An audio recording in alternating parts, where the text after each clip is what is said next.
By bye. Take care. Hi hello good morning Mysore. আপনারা শুনছেন radio FM 93.5। তো মজা করুন। আজ কে কে কার কার জন্য ভালোবাসার কথা বলবে চলুন আমরা একবার দেখে নিই। তো আজকের লাকি কলার কে তাকে ফটাফট ফোন করা যাক। 23349335। হ্যালো ম্যাডাম, রাধা ম্যাডাম বলছেন নাকি? ইয়েস বলছি। আমি কিরণ বলছি ম্যাডাম। ওকে কিরণ, বলুন কিরণ কি বলতে চান আর কোথা থেকে ফোন করেছেন? আমি মাইসোর থেকে বলছি। ওকে মাইসোর থেকে। Okay fine. আজকে টপিকটা কি সেটা জানেন তো আপনি?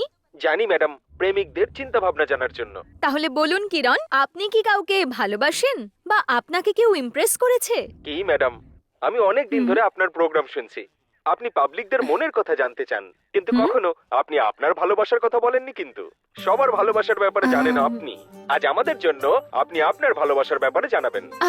দেখুন কিরণ, আপনি এই যে প্রশ্নটা আমাকে করছেন এটা অত্যন্ত পার্সোনাল, তো পাবলিকালি এসব বলতে আমার একটু অস্বস্তি হয় কিরণ।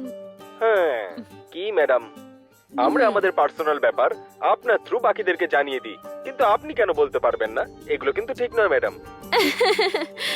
আরে কিরণ, আপনি তো একদম ঠিক প্রশ্ন করেছেন। তাহলে ঠিক আছে, আপনার যদি আমার প্রেম কাহিনী জানতে এত আগ্রহ থাকে তাহলে আমি বলছি শুনুন।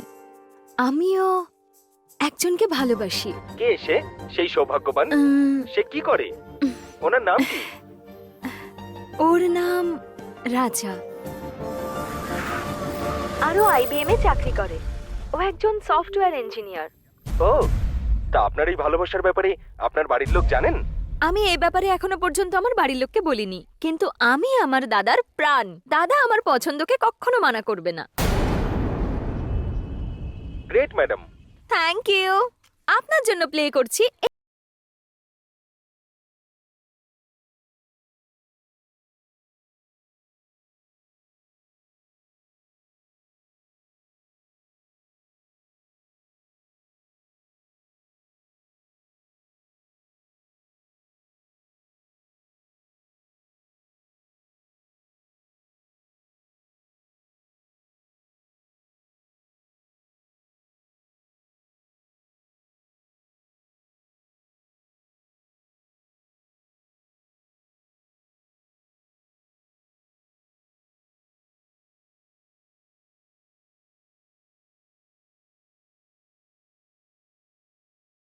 আপনাদের সবার জন্য ছিল।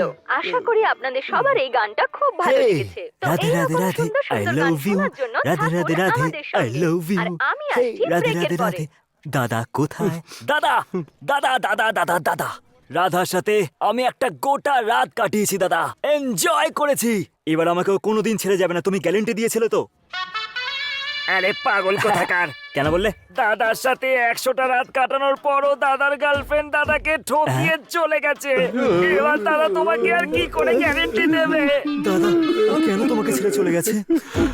রাজা, কাল পর্যন্ত আমার বউ হয়ে যেছিল, ওর দিদি হয়ে যেছিল, তোদের বৌদি হয়ে চেয়েছিল। আশেপাশে সকলের সঙ্গে ভালো সম্পর্ক ছিল, যা সবার মন রাখতো যে সে আমার ভালোবাসার কান্তা। সে ওই শয়তান চিক্কার সঙ্গে। একদম বেঈমান বেঈমান দাদা। দাদা দাদা এক মিনিট, এরকম আয়রন বডি, এমন আয়রন বডিকে ছেড়ে দিয়ে ও কোনো ভাঙাচোরা বডির সাথে চলে গেছে, তার মানে ও এমন কি দেখালো যেটা তোমার কাছে নেই দাদা? ভাই যেটা দেখায়নি ও নিশ্চয়ই ওটাই দেখিয়েছে, সেই জন্যই চলে গেছে ওর সঙ্গে। নিজের আধার কার্ড বানিয়েছে, আরে ধুর মাথা ওটা, পালানোর জন্য কোনো আধার কার্ড দরকার হয় নাকি? আরে কোনো আধার পাইনি তাই তো চলে গেছে। আরে শাট আপ আই সে। এই, শোনো দাদা, একবার কারোর সাথে যদি 7 পাকে ঘুরে নাও না, তাহলে সেটা সারা জীবন চলবে দাদা। রাজা, কান্তা আমার প্রাণ ছিল। ইলেকশনের টেনশনে হানিমুনও করিনি। কি করছে?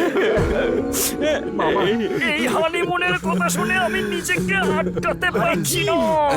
দাদার আশা ছিল না দাদা, বুকে বল রাখো, যখন ও নিজের ভুল বুঝতে পারবে ও নিশ্চয়ই ফিরে আসবে। ও ফিরে এলেই সোজা হানিমুনে চলে যাবে নিয়ে। আমি পচা ফল খেতে পারি, কিন্তু কারোর এঁটো নয়। দাদা যখন খুব খিদে পায় না তখন আমাদের যে কোনো খাবারই খেয়ে নিতে ইচ্ছা করে। সত্যি কথা হ্যাঁ নাকি? দাদা। বাবা এক্সকিউজ মি, 1 মিনিট। আরে বাবা 1 মিনিট, দেখো যা হওয়া তো হয়ে গেছে, আমরা ওকে ভুলে যাই, সোজা কথায় আমরা আসি। দাদা, রাধার দাদা আমাদের ব্যাপারে সব জানতে পেরে গেছে, উনি আমাকে দেখা করার জন্য ডেকেছেন। তোমার গাড়ির চাবিটা দিয়ে আমাকে একটু হেল্প করবে দাদা? এ? হ্যাঁ। শয়তান। দাদা দাদা আমি মেরো না, তোকে মেরো না, বলেছিলাম যে দাদা, পায়ে পড়ছি, ভালোবাস, মেরো না, এই মেরো না। দাদা এরপর থেকে দাদা, না। কারোর ভালোবাসায় না, দাদা। কারোর ভালোবাসায় হেল্প করবো না। দাদা দাদা আমার কান্তা চলে যাওয়ার পর আমার জীবনটা কারেন্ট ছাড়া বাল্ব হয়ে গেছে। আমি আবার দুবাই চলে যাব না, আমি ইলেকশনে লড়তে দাদা, চাই না, অন্য দাদা, কিছু দাদা, করতে চাই না। দাদা, দাদা, অনেক হয়ে গেছে, এবার আমি চলে যাব। আমি এটা সিদ্ধান্ত নিয়ে ফেলেছি। আরে দাদা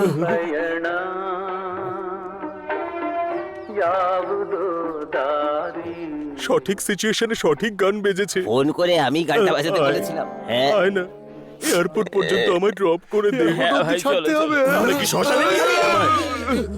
হ্যাঁ চলো চলো।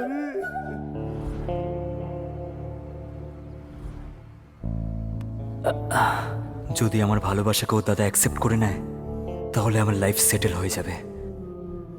তারপর তো আমি ওকে আবার সফটওয়্যার ইঞ্জিনিয়ার বলে দিলাম।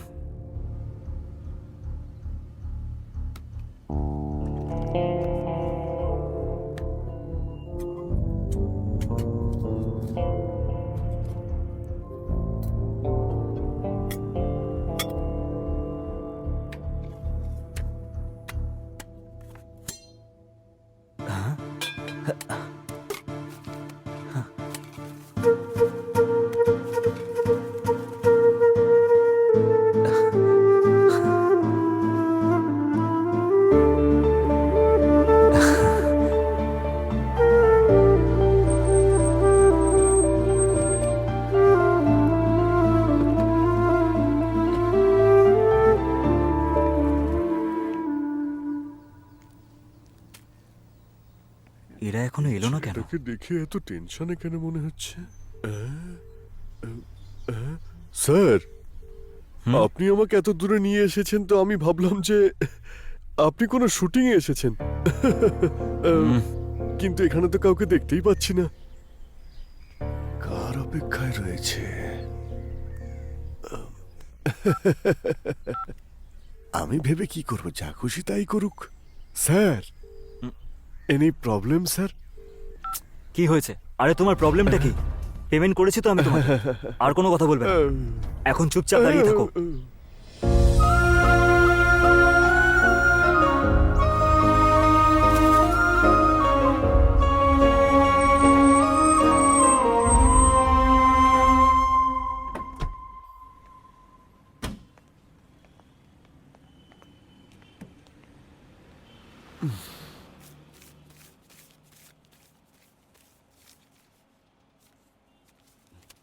আরে ভাই 500 টাকা কম আছে এতে। স্যার এখন আমার কাছে এটুকুই আছে। এখানে এই পাশের গলিতেই আমি থাকি, আমার নাম রাজা, কাউকে জিজ্ঞেস করে নেবেন। কি বললে? এখন আপনি এটাই রাখুন। তুমি গলিতেই থাকো বা প্যালেসে থাকো, আগে 500 টাকা বের করো। আরে ছাড়ুন না দাদা, 500 টাকার জন্য এত খিটখিট করছেন কি কেন? বললে? 500 টাকার জন্য? পরিশ্রম করে উপার্জন করলে তবে বুঝতে পারবে। স্যার, যে 500 টাকা কম পড়ছে আমার মাইনে থেকে কেটে নেবেন। কেন?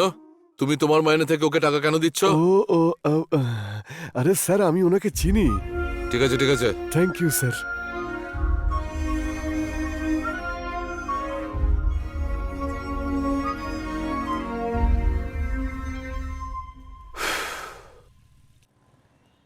আঙ্কেল, আপনি বয়সে আমার থেকে অনেক বড়, তারপরে আমি আপনাকে অনেক কথা শুনিয়েছি, আমাকে ক্ষমা করে দেবেন। ঠিক আছে রে বাবা, আমার মনে হচ্ছে তুমি কোনো সমস্যায় আছো। যখনই আমি তোমাকে দেখি তখন আমার ছেলের কথা মনে পড়ে যায়। আরে উমেশ বাবু, এদিকে এসো, স্যার। কাস্টমার ওয়েট করছে। হ্যাঁ স্যার, আসছি। দেখো বাবা, হয়তো তুমি কোনো ভালো কাজের জন্য যাচ্ছ। যাও বাবা, ভগবান তোমার ভালো করবেন, তোমার কাজ হয়ে যাবে। নিজের মা আর যাকে ভালোবাসি তাদেরকে মিথ্যে বলেছি আমি।